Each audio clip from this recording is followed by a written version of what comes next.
যখন আদম আলাইহিস সালামকে তৈরি করে রাখা হয়েছে, সৃষ্টি করে রাখা হয়েছে, ইবলিস এর চারপাশে রাউন্ড দিচ্ছিল, তাওয়াফ করছিল, তাওয়াফ। এবং মানব শরীরের এবং মানব মস্তিষ্কের, মননের দুর্বল পয়েন্টগুলো সে ফাইন্ড আউট করছিল। কারণ সে কিন্তু অনেক জ্ঞানী ছিল, সে কিন্তু প্রচণ্ড জ্ঞানী ছিল। এখনও কিন্তু সে প্রচণ্ড জ্ঞানী, এবং তার অভিজ্ঞতা ঝুলি এখন অনেক বেশি, তাই না? ওর বয়স হয়ে গেছে না, এখন প্রচুর বয়স। তো তাওয়াফ করে করে সে মানুষের দুর্বল জায়গাগুলো ফাইন্ড আউট করেছে। একটা হচ্ছে পেট, একটা প্রবৃত্তি, একটা হচ্ছে নারীর প্রতি আসক্তি, ঠিক আছে, একটা ক্ষমতার লোভ, একটা চিরস্থায়িত্বের লোভ। এগুলো হচ্ছে মানুষের দুর্বল জায়গা।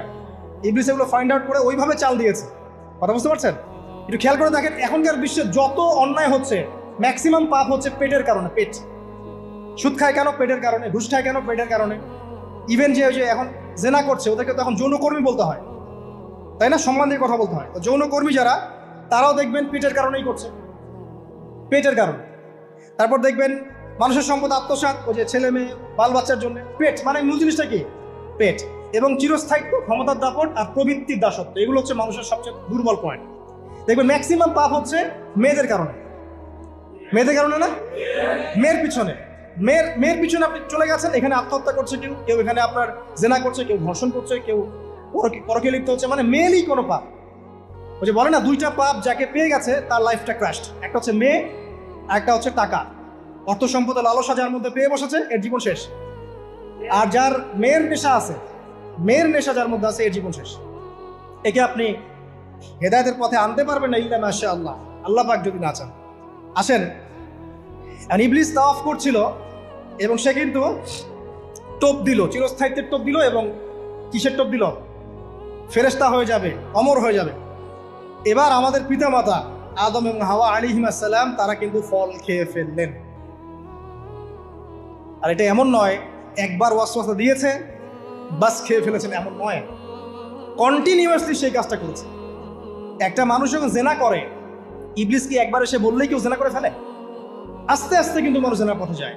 ওই যে প্রথমে একদিন, অনেক দিন একটা লেকচার দিয়েছিলাম না, প্রথমে গার্লফ্রেন্ড বয়ফ্রেন্ড একটা সম্পর্ক হয়, তাই না? তারপর কথাবার্তা হয়, মোবাইল ফোন এক্সচেঞ্জ করে, নোট এক্সচেঞ্জ করে, কফি খায়, আস্তে আস্তে ডেটিংয়ে যায়, পরে দেখবেন এক পর্যায়ে গিয়ে জেনা। এভাবে। আর যারা ধর্ষক, এতে ডাইরেক্ট অ্যাকশন, এত সময় নাই, ডাইরেক্ট। তো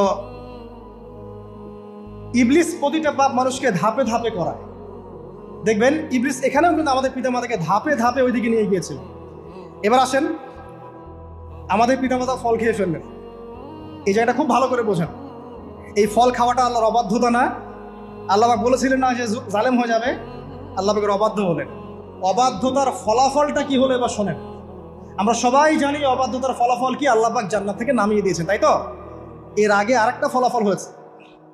এই ফলাফলের সাথে আমাদের বর্তমান সময়কার যে ইস্যুটা চলছে, পোশাক, নারী, সংস্কৃতি, হাবিজাবি, হ্যাঁ, বেহায়াপনা, বেলাল্লাপনা, এই ইস্যুটা এখানে জড়িত। এটা আমারও বুঝতে এবং খুঁজে পেতে সময় লেগেছে। আমরা সবাই পড়েছি স্টুডেন্ট লাইফে, আদম এবং হাওয়া আলাইহিস সালাম আদেশ লঙ্ঘন করেছেন, সাথে সাথে আল্লাহ পাক জান্নাত থেকে কি করেছেন? নামিয়ে দিয়েছেন। ইবলিসকেও নামিয়ে দিয়েছেন, তারপরে হায়াত দিয়েছেন, এখানে পরীক্ষা করছেন, এই তো। এখানে আল্লাহ পাক দেখবেন আমাদের আমল কেমন, আমল ভালো হলে আবার জান্নাতে, খারাপ হলে আবার জান্নাত। কিন্তু এর আগেও একটা ঘটনা ঘটেছে।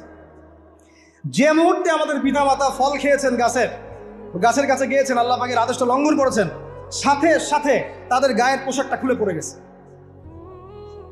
আমি বুঝাতে পারি নাই? পুরো মহাবিশ্বের প্রথম লজ্জা, প্রথম অপমান, প্রথম শাস্তি, ঠিক আছে, আল্লাহর অবাধ্যতার প্রথম পরিণাম, লজ্জাহীনভাবে গা থেকে কাপড় খসে পড়ে যাবে। পুরো মহাবিশ্বে সভ্যতার শুরু থেকে শেষ পর্যন্ত প্রথম অ্যাক্সিডেন্ট, বা এই যে আমরা বলছি পরিণতি, পাপের পরিণতি, অবাধ্যতার পরিণতি, সেটা হলো গা থেকে কাপড় খুলে যাওয়া। এই কথা আল্লাহ পাক বলছেন এখানে, লিইউবদি লাহুমা মা উরি আনহুমা মিন সাওয়াতিহিমা। ইবলিস তোমাদের পিতামাতাকে এই গাছের কাছে নিয়ে গিয়ে ফল খাইয়ে তাদের গা থেকে পোশাক খুলে ফেলে। এবার কি বুঝতে পারছেন যে ইবলিস এখন বিশ্বে কি করছে? ইবলিস সেম কাজটা করছে আমাদের সাথে, আমাদের গা থেকে তারা পোশাক খুলে ফেলে দিচ্ছে। সভ্যতার শুরুর পাপ বলছি না আমরা, এটা আসলে ভুল। সভ্যতার শুরুতে আদম এবং হাওয়া আলাইহিস সালাম যে ভুলটা করেছেন, তার যে পরিণতি হয়েছে সেটা এটা ছিল না যে জান্নাত থেকে পৃথিবীতে নামিয়ে দেয়া, বরং পরিণতি এটা ছিল তাদের গা থেকে প্রথম কাপড় খুলে গেছে, তারা নগ্ন হয়ে গেছে।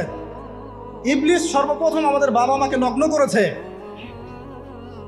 প্রলোভন দিয়ে, ক্ষমতার প্রলোভন, চিরস্থায়িত্বের প্রলোভন দিয়ে। আজকের বিশ্বেও কি ইবলিসের দোসররা সেম কাজটা করছে না? আজকের বিশ্বেও কি ইবলিসের মানুষরূপী দোসরগুলা সেম কাজটাই করছে না? সেম কাজটা করছে।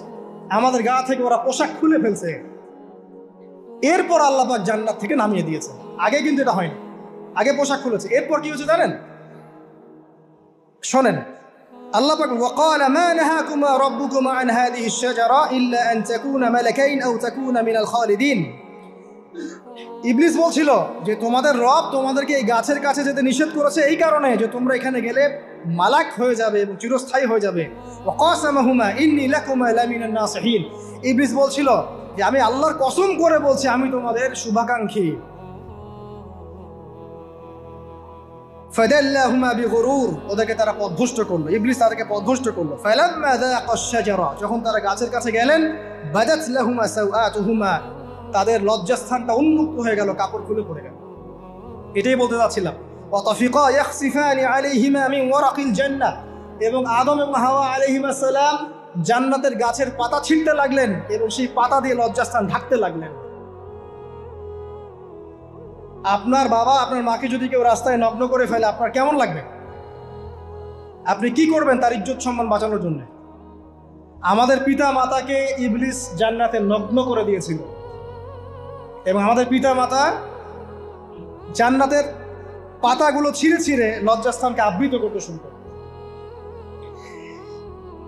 ওয়ানাদাহুমা রাব্বুহুমা, এবং আল্লাহ পাক বলছেন এবার আল্লাহ পাক তাদের দুজনকে ডাকলেন, ডেকে বলে আলাম আনহাকুমা আন তিলকুমা শাজারা, হে আদম এবং হাওয়া তোমাদের দুজনকে কি আমি বলি নাই যে এই গাছের কাছে যাবে না? ওয়া আকুল লাকুমা ইন্নাশ শাইতানা লাকুমা আদুউম মুবিন, আমি কি তোমাদেরকে বলি নাই নিশ্চয়ই শয়তান তোমাদের স্পষ্ট প্রকাশ্য শত্রু? ক্বালা, এবার তারা তাদের ভুল বুঝতে পারলেন। আল্লাহ পাকের কত দয়া মানুষের প্রতি দেখেন। ইবলিসও আল্লাহর অবাধ্য ছিল, আল্লাহ পাক তাকে বহিষ্কার করে কাফের বানিয়ে দিয়েছেন, চিরস্থায়ী লানত করেছেন। আমাদের পিতা মাতাও ভুল করেছেন, বাট আল্লাহ পাক তাদেরকে চিরস্থায়ী জাহান্নামী করেন নাই। আল্লাহ পাক তাদেরকে দয়া পরবশ হয়ে ক্ষমা করে দিয়েছে। শুধু তাই নয়, আল্লাহ পাক এত মহব্বত করেন আদম সন্তানকে যে তওবা করার যে কালিমাটা, সেই কালিমাটাও আল্লাহ পাক আদম এবং হাওয়াকে শিখিয়ে দিয়েছেন। সুবহানাল্লাহ, কোন কালিমা দিয়ে তওবা করবো, কি পড়বো, এটাও তারা বুঝতে পারছিলেন না। আল্লাহ পাক তখন শিখিয়ে দিয়েছেন। ক্বালা, তারা বলল রব্বানা, হে আমাদের প্রতিপালক, যালামনা আনফুসানা, আমরা আমাদের উপর জুলুম করেছি, নফসের উপরে। ওয়া ইল্লাম তাগফির লানা ওয়া তারহামনা লানাকুনান্না মিনাল খাসিরিন। এই দোয়াটা করলেন আমাদের পিতামাতা, আল্লাহ পাক মাফ করলেন। কিন্তু মাফ করার পরে আর জান্নাতে থাকা হলো? এই পৃথিবীতে নামিয়ে দেওয়া। পৃথিবীতে নামিয়ে দেওয়ার পরে একটা হায়াত দেওয়া হলো, কারো 50, 60, 70, 100, 200, 500, 1000 ইত্যাদি। এবং আল্লাহর পক্ষ থেকে ঐশী গ্রন্থ পাঠানো হলো, কখনো তাওরাত, কখনো জাবুর, কখনো ইনজিল ইত্যাদি, কখনো কোরআন। শর্ত দেয়া হলো যারা আল্লাহ পাকের এই ঐশী গ্রন্থগুলো মেনে চলবে তারা ইনশাআল্লাহ আবার মৃত্যুর পর সেই জান্নাতে ফিরে যাবে যেখান থেকে তারা বহিষ্কৃত হয়েছে। আর যে বা যারাই আল্লাহ পাকের এই আয়াত, নিদর্শন এবং ঐশী গ্রন্থগুলোকে অস্বীকার করবে, এটাকে মিথ্যা প্রতিপন্ন করবে, আল্লাহ পাকের সবাইকে দিয়ে জাহান্নাম পূর্ণ করবে ইনশাআল্লাহ। আল্লাহ পাক এটাও বলেছেন যে আল্লাহ পাক ওয়ালাকাদ যারানা লিজাহান্নামা কাসীরাম মিনাল জিন্নি ওয়াল ইনস, আল্লাহ পাক বহু মানুষ আর জিনকে দিয়ে জাহান্নাম পূর্ণ করবেন। কারণ এই দুই জাতিকে পাঠানো হয়েছিল পৃথিবীতে শুধু আল্লাহর ইবাদত করার জন্য। ওমা খালাকুল জিন্না ওয়াল ইনসা ইল্লা লিয়াবুদুন, এরা সেটা করে নাই। এই কারণে আল্লাহ পাক হাদিসের মধ্যে জানিয়েছেন প্রতি 1099 জন মানুষকে আল্লাহ পাক জাহান্নাম, তবে বেশিরভাগ জান্নাতি হবে এই উম্মতে মুহাম্মাদের মধ্যে। এবার শুনেন, আমাদের পিতামাতার এই পরিণতির পর আল্লাহ পাক যখন আমাদেরকে পৃথিবীতে পাঠালেন, আল্লাহ পাক আমাদেরকে নগ্ন করে পৃথিবীতে রাখেন নাই। সুবহানাল্লাহ, আল্লাহ পাক আসমান থেকে লিবাস পাঠিয়েছেন। এই যে সমাজ বিজ্ঞানের বইগুলোতে লেখা আছে না, মানুষ আগে নগ্ন ছিল, গাছের ছালপাতা পরে থাকতো, তারপরে বন্যপ্রাণী শিকার করতো, গুহায় গুহায় থাকতো। বোগাস, মিথ্যা, বাজে কথাই বলে, একদম টোটাল মিথ্যা কথাই বলে। আল্লাহ রাব্বুল আলামিন সভ্যতা শুরু করেছেন নবী দ্বারা, সভ্যতা শেষও করবেন নবী দ্বারা। প্রত্যেক যুগে যুগে সভ্যতার ধারক এবং বাহক ছিলেন নবীগণ। আর আদম আলাইহিস সালাম পৃথিবীতে আসার পর নগ্ন হয়ে থাকেন নাই। আল্লাহ পাক আসমান থেকে লেবাস পাঠিয়েছিলেন, সুবহানাল্লাহ। আল্লাহ পাক আমাদেরকে নগ্ন করে রাখেন নাই। এবার দেখেন আল্লাহ পাক কি বলছেন, ইয়া বানি আদম। আচ্ছা আসেন, ইয়া বানি আদম, হে বনু আদম। কাদেরকে বলছেন? আমাদেরকে। قد أنزلنا عليكم لباسا يواري سوآتكم وريشا। হে বনু আদম, আমি তোমাদেরকে নগ্ন ছেড়ে দিচ্ছি না, আমি তোমাদের জন্য লেবাস আর পোশাক পাঠাচ্ছি, যেই পোশাক দিয়ে তোমরা তোমাদের লজ্জাস্থানকে আবৃত করবে এবং সৌন্দর্য বর্ধন করবে। এটা করছি না আমরা এখন? আচ্ছা, ওয়ালিবাসুত তাকওয়া যালিকা খায়র। আর তাকওয়ার লেবাস, তাকওয়ার পোশাকটা হচ্ছে সবচেয়ে উত্তম। যেমন দেখেন আমাদের সতর কি, এই নাভির উপর থেকে হাঁটু নিচ পর্যন্ত না? তাই বলি কি আমরা সবাই এভাবেই ঘুরি? এটা সর্বনিম্ন একটা স্কেল, তাই না? এর উপর আপনি জুব্বা পরছেন, পাগড়ি পরছেন, টুপি পরছেন, বা আপনি হয়তো আরো ঢিলেঢালা কোনো পোশাক পরছেন। এই পোশাকটাকে বলা হচ্ছে তাকওয়ার পোশাক। ওয়ালিবাসুত তাকওয়া যালিকা খায়র, এটা আরো উত্তম। একজন মেয়ে, অনেক আলেম বলছেন যে চোখ, এই চোখটুকু ঢেকে বের করে দেখা যাবে, বলছে না? অনেকে বলেছেন কিনা? কিন্তু এটাও যদি কেউ সামনে জিলবাব দিয়ে ঢেকে রাখে তাহলে কি উত্তম নয়? পর্দার ক্ষেত্রে উত্তম নয়? তো লিবাসুত তাকওয়া যালিকা খায়র, তাকওয়ার যে পোশাক সেটা আরো উত্তম বেশি। নরমালি তো পোশাক দিয়েছি, তাকওয়ার পোশাক সবচেয়ে উত্তম বেশি। আল্লাহ পাকের একটা সতর্কবাণী শুনতে পারে, যালিকা মিন আয়াতিল্লাহ, এই পোশাকটা আল্লাহ পাকের নিদর্শন। পোশাকটা কি? আল্লাহ পাকের নিদর্শন। লাআল্লাকুম ইয়াযাক্কারুন, যাতে করে তোমরা স্মরণ করতে পারো। কি স্মরণ করব? ওই যে আমাদের পিতামাতাকে নগ্ন করে দিয়েছে ইবলিস, এটা মনে রাখতে পারো তোমরা, এটা আল্লাহ পাকের নিদর্শন। ইয়া বানি আদম, হে বনু আদম, লা ইয়াফতিনান্নাকুমুশ শাইতান। এবার শোনেন, আল্লাহ পাক আমাদেরকে বলছেন, হে বনু আদম, লা ইয়াফতিনান্নাকুমুশ শাইতান, শয়তান যেন আবার তোমাদেরকে ফিতনায় ফেলতে না পারে।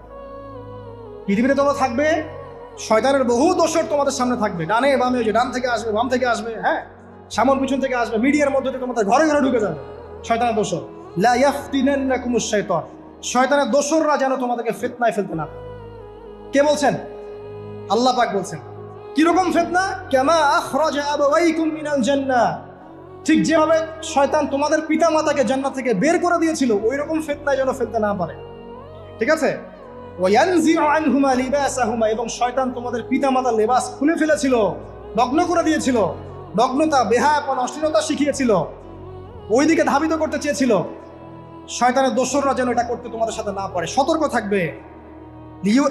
লিউরিয়াহুমা সাওআতিহিমা, যাতে করে তোমাদের লজ্জাস্থানটা উন্মুক্ত হয়ে যায়। ইন্নাহু ইয়ারাকুম, নিশ্চয় শয়তান তোমাদের সবাইকে দেখতে পায়।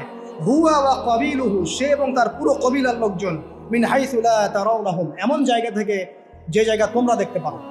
আর শয়তান এবং তার অনুসারী যারা আছে, হোক মানুষ আর জিন, তারা তোমাদেরকে দেখতে পারে এমন জায়গা থেকে যা তোমরা দেখো না। তাহলে আমরা যারা এই বিশ্বে আছি, আমরা সবাই এখন খেলার পুতুলের মতো খেলছি। যারা নিয়ন্ত্রণ করে বিশ্ব, এদেরকে কেউ দেখতে পারে না, এরা মানুষ শয়তান। কথা বুঝতে পারছেন? আর এমনি জিন শয়তান যারা আছে, এদেরকে তো আমরা দেখতে পারি না, অনেক দূর থেকে তারা আমাদেরকে দেখতে পারে। আল্লাহ পাক সতর্ক করছেন এটা। ইন্না জাআলনা আশ-শায়াতিন আউলিয়া লিল্লাযিনা লা ইউমিনুন, শোনেন, নিশ্চয়ই যারা আমার প্রতি ঈমান আনে না বা আমার অবাধ্য হয়, আমার আদেশ মানে না, তাদের সাথে আমি শয়তানকে বন্ধু বানিয়ে দিয়েছি। এবার বুঝলেন কেন বললাম এরা মানুষ শয়তান? বিকজ এদেরকে আল্লাহ পাক শয়তানের বন্ধু বানিয়ে দিয়েছেন, শয়তানের বন্ধু। অন্য সূরায় আছে, শয়তান, জিন শয়তান মানুষ শয়তানকে ওহী করে। জিন শয়তান মানুষ শয়তানের মাথায় এসব বুদ্ধি ঢালে, শয়তানি বুদ্ধিগুলো শয়তান মানুষের মাথায় ঢালে। মানে মানুষ মাথাটা আগে সে রিড করেছে কাকে কোন দিক দিয়ে রিসিভ করা যাবে। আচ্ছা, এরপরে আরো আল্লাহ পাক বলছে, ওয়াইদা ফাআলু ফাহিশাতান, তারা যখন কোনো ফাহেসা কাজ করে, নোংরা বেহায়ার মতো কাজ করে, ক্বালু, তারা বলে, ওয়াজাদনা আলাইহি আবানা, এরকম করেই আমরা আমাদের পিতা মাতাদেরকে পেয়েছি। আর যুগ যুগ ধরে এই সংস্কৃতি চলে আসছে, নগ্নতার সংস্কৃতি, বলে না? কথা বুঝতে পারছেন না? এই কথাই তারা বলে, যেটা কোরআনে আছে। আল্লাহ পাক বলছেন, ক্বালু ওয়াজাদনা আলাইহি আবানা, তারা বলে আমাদের পিতৃপুরুষদেরকে আমরা হাজার বছর থেকে দেখেছি এইভাবেই ড্রেস আপ করতে, এমনি ব্লাউজ ছাড়া শাড়ি পরতে দেখেছি, এমনি দেখেছি পেট বের করে চলতে, এমনি দেখেছি এই শর্ট কামিজ পরে চলতে, নগ্ন হয়ে চলতে। এখন তো বিকিনি সংস্কৃতি আসে এবং এটা মুভমেন্ট চলছে, মানে মানুষের দেহ থেকে কাপড় খুলে ফেলার মুভমেন্ট, আন্দোলন শুরু হচ্ছে। ঠিক আছে?